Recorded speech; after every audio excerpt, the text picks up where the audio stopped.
Non, il y a plusieurs études qui montrent que en fait, il y a des rapports au travail qui évoluent, mais Oui. chez les aînés aussi, et qu'en fait les jeunes on l'a dit tout à l'heure, ont des rapports au travail, bon, d'accès au marché du travail, puis ensuite un rapport au travail qui sont très différents en fonction de leurs attentes, en fonction d'exigences aussi qu'ils peuvent avoir quand ils ont fait beaucoup d'études, qu'ils ont investi dans leurs études, y compris financièrement, et ben ils peuvent peut-être attendre avoir certaines exigences qui ne sont pas forcément complètement remplies. Et puis quand même, je voudrais, pour revenir à notre génération Y, je peux pas m'empêcher de vous citer Socrate. Alors je cherche ma fiche parce que j'avoue que je ne connais pas Socrate toutes les de par cœur, mais qui disait déjà que les jeunes n'étaient pas intéressés, les jeunes d'aujourd'hui, donc c'est Socrate qui le dit, hein, ne sont pas intéressés par le travail, ils sont, voilà, alors je vais vous la citer.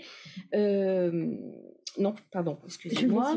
Vous l'avez, je vous l'ai communiqué. Allez-y. Alors, je me fais votre interprète. Toute petite phrase. Au nom de Platon, non, de Socrate, hein, d'après Platon, aurait dit que les jeunes d'aujourd'hui aiment le luxe, ils sont mal élevés, méprisent l'autorité, n'ont aucun respect pour leurs aînés et bavardent au lieu de travailler. Voilà. Donc déjà, à cette époque-là, les jeunes avaient un rapport au travail a priori très distant. Donc voilà, tout ça pour dire que oui, il y a des rapports différents, mais encore une fois, beaucoup d'études, notamment il y a Dominique Méda, et pas seulement, qui a travaillé sur ces aspects-là et qui montrent qu'il y a des rapports, mais qui sont beaucoup plus liés aux conditions d'emploi qu'on a que à l'âge que l'on a et à la génération à laquelle on appartient.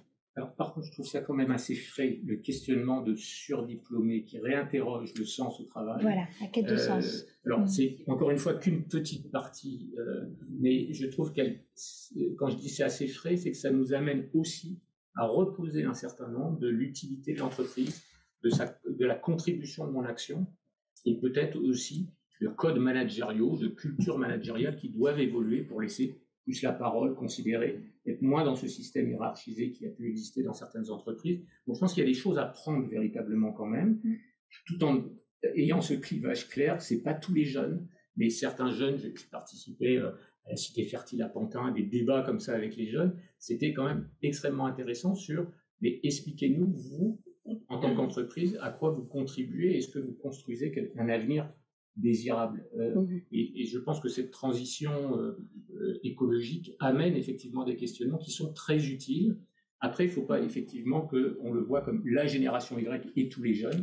Il y a beaucoup à travailler sur la qualité au travail, la qualité du travail. Il y a des thèmes là qui sont en train d'être discutés post-réforme des retraites que je trouve assez passionnants s'ils débouchent de façon intéressante et approfondie sur le travail et la projection du travail. Et vous avez raison, c'est pour tout le monde. Les seniors sont en train de l'interroger durablement.